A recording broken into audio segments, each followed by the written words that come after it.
Hello guys, this is বৃষ্টি Chowdhury. Welcome to my first mini blog. তো আজকে আমি আমার মায়ের সাথে চলে যাচ্ছি আমার মাসি বাড়ি। তো এখানে আজ দেশ পূজা হচ্ছে। তো অনেক দিন থেকেই ডাকছে আমার দাদা আর বৌদি, ফোন করছিল অনেক দিন থেকেই। তো দিদি আমাদের সাথে যেতে পারছে না, কারণ ওর কয়েকদিন পরেই এক্সাম আছে, তার জন্য ও যাচ্ছে না। আমি আর মা করেই চললাম। তো এই যে রাস্তায় আসতে না আসতেই একটা গাড়ি পেয়ে গেলাম আমরা। তো তাড়াতাড়ি করে উঠে পড়লাম দেরি না করে, কারণ আমাদের বাড়ি থেকে বেরোতেই অনেকটা দেরি হয়ে গেছে।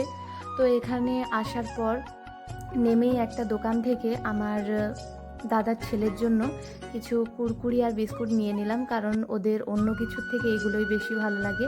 তো ওকে ডেকেই আমি একটু মজা করে নিলাম ওর সাথে। আমাকে তো লাস্টে তোমরা দেখতেই পাবে, আমাকে কুরকুরি ছুঁড়ে মেরেছে। ওকে আমি বলে দিয়ে এসেছি যে আর আমি আর কোনো দিন তোর বাড়িতে আসবো না। তখন আমাকে বলছে না না, তুমি আসবে। তো আমি মজা করছিলাম ওর সাথে। তো এই দেখো, এই যে এখানে পুজোটা হচ্ছে, তো এইখানে খাওয়া দাওয়া করে আমি আর মা বিকেলের দিকে বেরিয়ে যাব। তো আজ এই পর্যন্তই, আবার দেখা হবে কোনো পরবর্তী মিনি ভ্লগে। তোমাদের যদি এই ভিডিওগুলো ভালো লাগে তাহলে প্লিজ কমেন্টে জানিও। টাটা সবাইকে।